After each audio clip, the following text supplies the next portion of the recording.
안녕하세요. 4월 29일 금요일 아침입니다. 말씀과 함께 새롭게 오는 소망의 아침을 시작하겠습니다. 카일 아이들먼은 모든 것이 끝났다고 여기는 그 지점이 당신이 주님께 쓰임받을 수 있는 최적의 장소다라고 이야기합니다. 에스라 2장 1절로 70절까지 말씀을 본문으로 와요.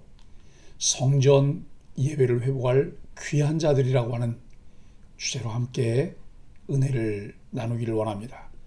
바벨론 왕 느부갓네살에게 사로잡혀 바벨론으로 갔던 자들의 자손 중 예루살렘과 유다로 귀환해 각자의 성읍으로 돌아간 자들의 인원수가 가문별로 소개됩니다. 귀환하는 백성은 총 42,360명입니다. 어떤 족장들은 예루살렘에 있는 성전터에 이르러 성전 건축을 위해 예물을 드립니다. 하나님은 이스라엘 백성이 약속의 땅으로 돌아오길 바라셨습니다. 이스라엘을 통해 온 인류에게 행하실 일을 다시 시작하시기 위해서였습니다. 이런 하나님의 일하심으로 수년 동안 타지에서 터를 잡고 살았던 이들이 분연히 일어나 폐허처럼 변한 예루살렘으로 향합니다. 오늘 본문은 하나님의 뜻을 따라 예루살렘으로 길을 떠난 자들이 누구였는지를 보여주고 있습니다. 포로지에서 본국으로 돌아가는 자들의 긴 행렬은 출애굽을 다시 눈앞에서 목격하듯 웅장했을 것입니다. 다소 지루해 보이는 귀한 자의 명단과 숫자를 일일이 소개하고 있습니다. 비록 이들이 포로들 중 극히 일부라 할지라도 이들은 가족 형태로 애굽에 내려가 나라를 이루었던 야곱 무리처럼 하나님이 허락하신 이스라엘이라는 회복된 나라에 대한 꿈으로 가득합니다. 귀한 자 목록은 그들이 고국에 돌아온 큰 집단임을 알리는 동시에 큰 무리를 이루는 각 개인에게도 집중하게 만듭니다. 12명의 지도자를 비롯해 나라를 다시 세울 다수의 일반 백성, 하나님과의 관계를 바르게 정립할 종교 지도자와 그들을 돕는 자들로 구성된 귀한 자들은 한 사람도 빠짐없이 하나님께 감동받은 자들이었고 미래를 알 수 없는 역경의 길을 기쁜 마음으로 걷기로 작정한 하나님의 백성들이었습니다. 사회적 지위나 경제적 수준 등 모든 것이 다른 사람들이 한뜻으로 모였다는 사실을 이 목록은 효과적으로 드러내며 현재 교회의 모습을 보게 합니다. 이 목록은 조상의 이름으로 대표되는 각 소그룹을 통해 그들이 포로 이전의 이스라엘을 계승하고 있음을 부각합니다. 신앙적 측면에서 이 명단은 이스라엘 백성이라는 단어로 요약되면서 이들의 조상과 언약을 맺으셨던 하나님이 성전과 나라 재건을 주도하시리라는 기대에 초점을 맞춥니다. 12 지도자의 존재는 이 목록에 포함된 자들이 척박한 땅에서 정치적, 종교적으로 하나가 되어 효과적으로 그 나라를 재건할 수 있도록 힘을 모을 것이라는 사실까지도 암시합니다. 귀한 자 목록은 이후 에스라에 등장하는 여러 사건을 이해하게 만드는 기초 자료가 되며 그들의 후손에게도 회복을 이루면서 경험했던 고통과 환희를 함께 느끼도록 생동감과 교훈을 전하는 역할을 합니다. 1절로 2절은 백성을 이끄는 12명의 지도자를 소개합니다. 오랜 포로 생활을 견디고 드디어 고국을 재건하기 위해 돌아가는 사람들의 명단이 지도자들의 이름을 시작으로 길게 나열됩니다. 이 자랑스러운 명단의 시작점에서 처음 등장하는 이름은 그들의 선조를 바벨론으로 끌고 갔던 느부갓네살입니다. 성경 기자는 그 아픈 역사를 고스란히 이 명단에 포함시키며 잊지 않으려 합니다. 2절에 나열되는 지도자들은 느헤미야 7장에서 언급되어 있지만 여기에 빠져있는 나하마니를 더해 모두 12로 볼 수 있습니다. 3절로 35절은 일반 백성의 명단입니다. 본문에 기록된 귀한 자 명단은 일반적인 명단과는 조금 다른 것을 볼 수 있습니다. 지도자 명단을 기록한 후에 그들을 도울 조력자들의 명단을 소개하는 것이 일반적인데, 예상과는 달리 백성들의 수가 먼저 상세히 기록되어 있습니다. 이들의 명칭을 1절에서 돌아간 자로 표현하고 있는데 2절에서는 이스라엘 백성으로 바꾸었습니다. 이스라엘 백성이라는 명칭은 하나님과의 관계를 상기시킴과 동시에 이들이 과거의 이스라엘과 다른 존재가 아님을 보여줍니다. 이 부분의 특징은 두 가지입니다. 첫째, 20절까지 누구의 자손이라는 문구를 사용합니다. 한 가문의 대표의 이름과 더불어 그 가문에서 고국으로 돌아간 자의 수를 언급하는데, 대표들의 이름은 포로로 잡혀오기 이전에 고국에 살았던 선조의 이름입니다.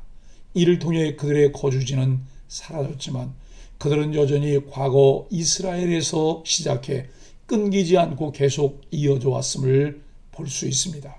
둘째, 21절로 35절에 이스라엘의 친근한 옛 지명이 등장하며 그곳 출신이라는 뜻을 나타내면서 몇 명이 고국으로 돌아갔는지 기록합니다. 약속의 땅은 그들의 기원을 상기시키는 중요한 요소입니다.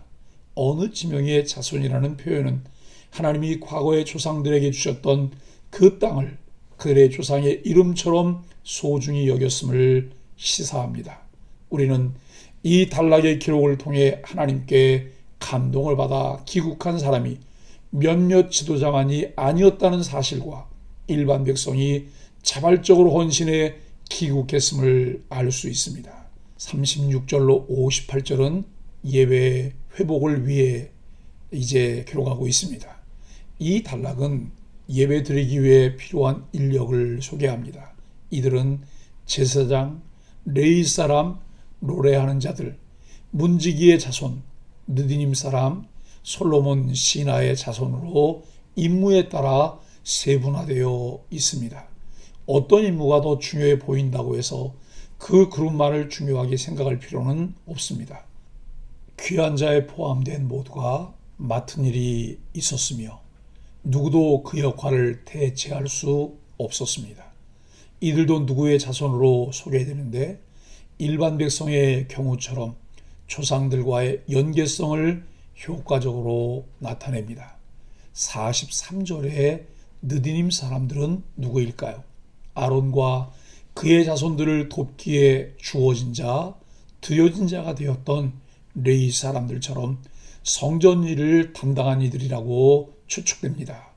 58절에서 성전의 잡다한 일에 봉사한 것으로 보이는 솔로몬의 신하의 자손과 느디님 사람을 한 무리로 보고 있음이 이를 증명합니다. 여호와께서 이스라엘 백성을 위해 이들을 고국으로 돌아가게 하셨고 그들은 이제 그곳에서 하나님께 바른 예배를 드리기 위해 빈틈없이 준비할 것입니다. 그리고 그 결과 외적 복원과 내적 회복이 완성을 이루게 됩니다. 59절로 63절은 배제하지 않습니다. 선조가 누구인지 증명할 수 없는 자들이 언급됩니다. 일반 백성은 물론이고 제사장 중에서도 혈통적으로 이스라엘 백성임을 확증하기 어려운 사람들이 있습니다. 그러나 그들 또한 하나님의 감동으로 고국으로 돌아가기로 마음먹은 사람들이었고 귀한 자 그룹은 그들을 자신들의 무리에서 배제하지 않았습니다. 제사장의 경우는 개인의 주장만으로 직분을 수행할 수 없었을 것이기에 확증하기 위한 수단으로 우림과 둠밈이라는 도구가 갑작스럽게 등장합니다. 우림과 둠밈은 어떤 일에 대한 판결의 의미와 더불어 하나님의 뜻을 아는 데 사용되었기 때문에 방백의 명령에서는 풀기 어려운 문제에 대한 신중함이 엿보입니다. 64절로 70절은 마음을 모아 함께 하는 일을 소개하고 있습니다. 예루살렘 성전을 재건하는 일에는 많은 것이 필요하였습니다. 그래서 성전터에 도착해 그곳의 성전을 재건하기 위해 이스라엘 백성과 종들, 가축과 필요한 예물까지 모든 것이 총동원되었습니다. 이러한 헌신은 억지로 나온 것이 아닙니다. 이들은 기쁜 마음으로 드렸습니다. 그리고 힘 닿는 대로 재정을 함께 마련하였습니다. 하나님의 일을 위해서는 온 마음 다해 우리의 모든 것을 드릴 수 있어야 합니다. 그리고 부족한 것은 몇몇 족장들의 헌신으로 채워집니다. 주를 사랑하는 이들이 한 마음 한 뜻이 되어 헌신할 때 하나님이 기뻐하시는 뜻을 이룰 수 있습니다. 사랑하는 소망의 가족 여러분, 하나님은 하나님의 교회에 각 지체들이 동참하길 원하십니다. 남자와 여자, 어른과 아이의 구별 없이 함께해야 합니다. 신분의 구별도 없어야 합니다. 주님의 나라를 섬기는 일에 누구도 예외가 있어서는 안 됩니다. 하나님은 우리가 살고 있는 이 시대에도 하나님의 일을 이루시길 원하십니다. 하나님의 나라를 세워가길 원하십니다. 여기에 동참하는데 어떤 핑계도 있을 수 없습니다. 각자의 자리에서 자기 역할을 기꺼이 감당할 때 하나님은 구원과 회복의 역사를 성취해 가십니다. 공동체를 회복하기 위해 하나님은 예배를 담당할 자들을 귀환케 하시고 그 일을 담당하게 하십니다. 하나님의 구원 역사를 위해 누가 이스라엘 백성인가 하는 정체성의 문제는 매우 중요합니다. 구원받은 하나님의 백성으로 하나님 나라의 신실한 일꾼으로 부름 받은 것을 감사하며 헌신하길 예수 그리스도 이름으로 간절히 축복합니다. 함께 기도하겠습니다. 하나님, 죄에 포로되었던 우리를 건지셔서 하나님 나라를 세우는데 동참하게 하시니 감사합니다.